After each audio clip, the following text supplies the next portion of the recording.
ఈరోజు కార్తీక మాసము 8వ రోజు.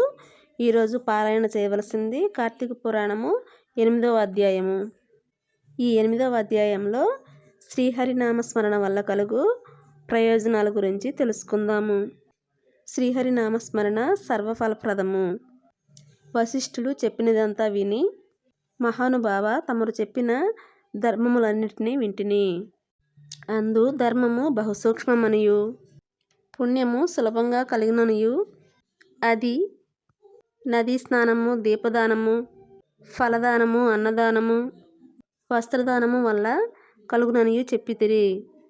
ఇట్టి స్వల్ప ధర్మముల చేతనే మోక్షము లభించుచుండగా వేదోక్తముగా యజ్ఞయాగాదులు చేసిన కాని పాపములు పోవని మీ వంటి మునిశ్రేష్ఠులే చెప్పుచుండురు గదా. మరి తమరు ఇది సూక్ష్మములో మోక్షముగా కనబరిచినందుకు నాకు అమితాశ్చర్యము కలుగుచున్నది. దుర్మార్గులు కొందరు సదాచారములను పాటించక వర్ణశంకరులు, రౌరవాది నరకహేతువులగు మహాపాపములు చేయువారు ఇంత తేలికగా మోక్షము పొందుట వజ్రపు కొండను గోటితో పెకిలించుట వంటిది. కావున దీని మర్మమును విడమర్చి విపులీకరించి చెప్పమని ప్రార్థించుచున్నాను అని కోరెను. అంతటా వశిష్ఠుల వారు చిరునవ్వు నవ్వి, జనక మహారాజా, నీవు వేసిన ప్రశ్న సహేతుకమైనది. నేను వేదాంగములను కూడా పఠించితిని. వానిలో కూడా సూక్ష్మ మార్గాలున్నవి. అవి ఏమనగా సాత్విక, రాజస, తామసములను ధర్మము 3 రకములు. సాత్వికమనగా దేశకాల పాత్రలు 3ను సమకూరిన సమయమున సత్వమను గుణము జనించి ఫలమంతయును పరమేశ్వరార్పితము గావించి మనోవాక్కాయ కర్మలచే నొనర్చిన ధర్మము. ఆ ధర్మమందు ఎంతయో ఆధిక్యత కలదు. సాత్విక ధర్మము సమస్త పాపములను నాశనమునర్చి పవిత్రులను చేసి దేవలోక, భూలోక సుఖములు చేకూర్చును. ఉదాహరణముగా తామ్రపర్ణి నది సముద్రమున కలియు తావునందు, స్వాతి కార్తెలో ముత్యపు చిప్పలో వర్షబిందువు పడి దగదగ మెరిసి ముత్యమగు విధముగా సాత్వికత వహించి సాత్విక ధర్మము ఆచరించుతూ గంగా, యమున, గోదావరి, కృష్ణా నదుల పుష్కరాలు మొదలగు పుణ్యకాలముల యందు, దేవాలయముల యందు వేదములు పఠించి సదాచారుడై కుటుంబీకుడైన బ్రాహ్మణునకు ఎంత స్వల్పదానము చేసినను, లేక ఆ నదీ తీరమందున్న దేవాలయములో జప తపాదులొనరించినను విశేష ఫలమును పొందగలరు. రాజస ధర్మమనగా ఫలాపేక్ష కలిగి శాస్త్రోక్త విధులను విడిచి ధర్మము.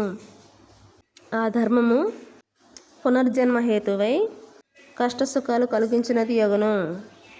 తామస ధర్మమనగా శాస్త్రోక్త విధులను విడిచి దేశకాల పాత్రలు సమకూడని సమయమున డాంబికాచరణార్థం చేయు ధర్మము. ఆ ధర్మము ఫలము నీయదు. దేశకాల పాత్రలు సమకూడినప్పుడు తెలిసి కానీ తెలియక కానీ ఏ స్వల్పధర్మం చేసినను గొప్ప ఫలమునిచ్చును. అనగా పెద్ద కట్టెల గుట్ట చిన్న అగ్నికళములతో భస్మమగునట్లు శ్రీమన్నారాయణుని నామము తెలిసి కానీ తెలియక కానీ ఉచ్చరించిన వారి సకల పాపములు పోయి ముక్తి నొందుదురు. దానికొక ఇతిహాసము కలదు, చెప్పెదను వినుము. ఇది అజామిళుని కథ. పూర్వకాలమునందు కన్యాకుబ్జము నగరమునందు 4 వేదములు చదివిన ఒక విప్రుడు కలడు. అతని పేరు సత్యవ్రతుడు. అతనికి సకల సద్గుణ రాశియగు హేమవతి అను భార్య కలదు. ఆ దంపతులు అన్యోన్య ప్రేమ కలిగి అపూర్వ దంపతులని పేరుబడలిరి. వారికి చాలా కాలమునకు లేక ఒక కుమారుడు జన్మించెను. వారు ఆ బాలుని చాలా గారాభముగా పెంచుచు అజామిళుడు అని నామకరణము చేసిరి.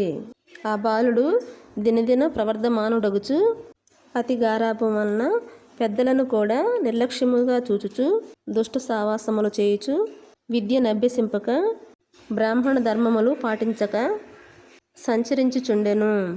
ఈ విధంగా నుండగా కొంతకాలమునకు యవ్వనము రాగా కామాంధుడై మంచి చెడ్డలు మరచి యజ్ఞోపవీతము త్రెంచి మద్యము సేవించుచు ఒక ఎరుకల జాతి స్త్రీని వలచి నిరంతరము ఆమెతోనే కామక్రీడలలో తేలియాడుచు ఇంటికి రాకుండా తల్లిదండ్రులను మరచి ఆమె ఇంటనే భుజించుచుండెను.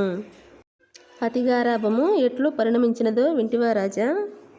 తమ బిడ్డలపై ఎంత అనురాగమున్నను పైకి తెలియపరచక చిన్ననాటి నుంచి అదుపు ఆజ్ఞలలో నుంచకపోయిన ఎడల ఈ విధంగానే జరుగును. కావున అజామినుడు కులభ్రష్టుడు కాగా వాని బంధువులు అతనిని విడిచిపెట్టిరి. అందుకు అజామినుడు రెచ్చిపోయి వేట వలన పక్షులను జంతువులను చంపుతూ కిరాత వృత్తిలో జీవించుచుండెను. ఒక రోజున ఆ ఇద్దరు ప్రేమికులు అడవిలో వేటాడుతూ ఫలములు కోయుచుండగా ఆ స్త్రీ తేనెపట్టుకై చెట్టెక్కి తేనెపట్టు తీయపోగా కొమ్మ విరిగి క్రిందపడి చనిపోయెను. అజామినుడు ఆ స్త్రీపై పడి కొంతసేపు ఏడ్చి తరువాత ఆ అడవి యందే ఆమెను దహనము చేసి ఇంటికి వచ్చెను. ఆ ఎరుకల దానికి అంతకుముందే ఒక కుమార్తె ఉండెను.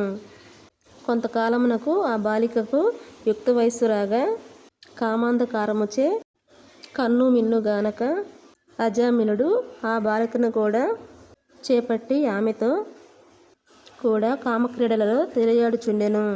వారికి 2 కొడుకులు కూడా కలిగిరి. 2 పురిటిలోనే చచ్చిరి. మరలా ఆమె గర్భము ధరించి ఒక కుమారుని కనెను.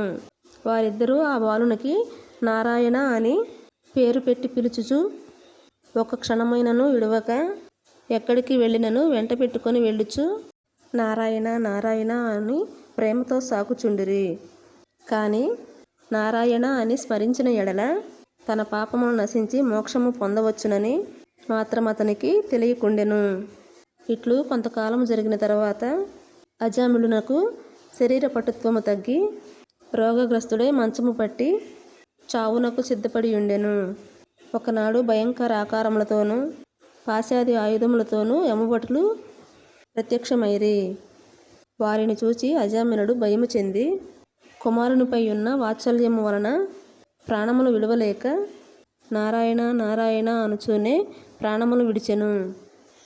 అజామిళుని నోట నారాయణ అను శబ్దము వినబడగానే యమభటులు గడగడ వణకసాగిరి.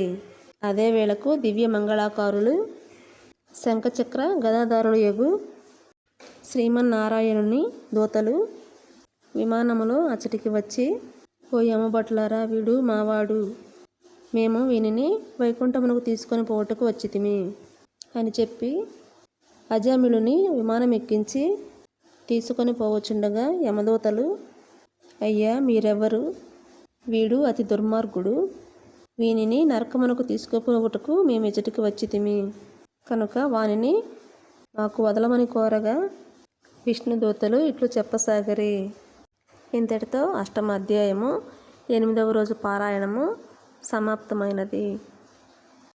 మిగతా కథ 9వ అధ్యాయంలో తెలుసుకుందాము. ఓం నమో భగవతే వాసుదేవాయ.